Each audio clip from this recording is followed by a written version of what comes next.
Ever wondered how to start growing your own food in Germany? This is the right video for you.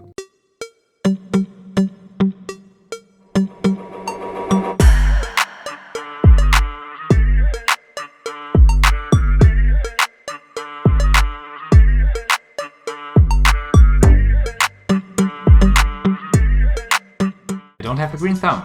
It's a journey. I need to plan, to gain knowledge, and to keep learning to become self-sufficient. Automation philosophy. I won't start a project unless I can automate part of the work. That is why I bought an old school time-based micro-dripping watering system with the controller. My interest started back in 2017 with the IKEA Växer system, that hydroponic method for herbs and veggies. I had good results and bad ones. Seriously, I still have a pile of seeds that have unfortunately expired. Then during the Corona years, my wife and I installed our first metal raised bed in the garden. That's where we got hands-on with classics: cucumbers, basil, mint, tomatoes, potatoes, sweet potatoes, pumpkins, and zucchini. So over time, we've added smaller raised beds and things like those potato grow bags. So far, we've had constant success with tomatoes, pumpkins, potatoes, sweet potatoes, and zucchini. But recently, our cucumbers have struggled. Their leaves keep turning yellow with time.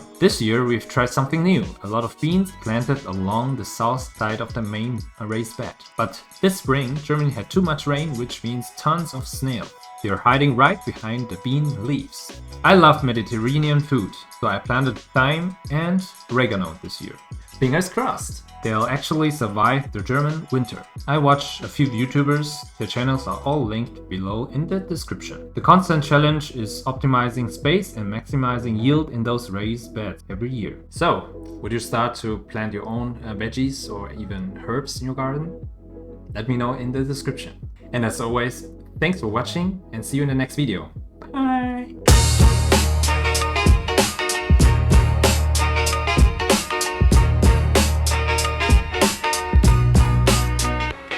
Yo, check the blueprint. Ever wondered how to get your German garden plot out? Plot out of a city guy with dirty hands. I ain't got the green thumb, so I gotta plan a lot before I can sprout out. Close up of a laptop screen with gardening schematics. It's a never-ending journey trying to become self-sufficient. Feel a call of it. Time lapse, the seeds growing quickly. If I can automate, you know I'm taking it. Gotta do it all of it. Yeah, automate that. Shot of the automated watering system turning on. Copped an old school micro drip system. The timer set to be efficacy it, man. Close up of the all-timer mechanism. Interest sparked in 17 with the IKEA Växer, a hydroponic vision, man. Flashback image of a sleek white IKEA system. Had some good results, had some failures. Still got the X-Spay and seed stash. Shot of old seed package being tossed aside. Then the Corona years hit, installed the metal beds past the seed trashes. Quick zoom out to show the new raised metal bed. Cucumbers, mint, basil, tomatoes, sweet potatoes. We went straight for the classes. Montague, a perfectly ripe, colorful produce. The tomatoes and pumpkins, yeah, they always been fantastic. Got a large, healthy tomato vines. But the last year's cukes had a hitch. Leaves turning yellow, it's a glitch in the system. This spring we planted beans by the south wall, trying to switch up the program. Gotta listen to the wisdom.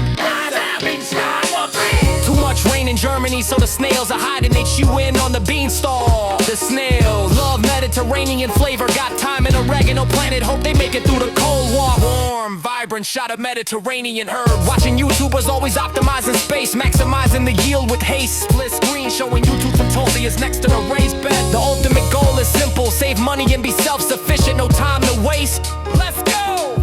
Let's go! Final wide shot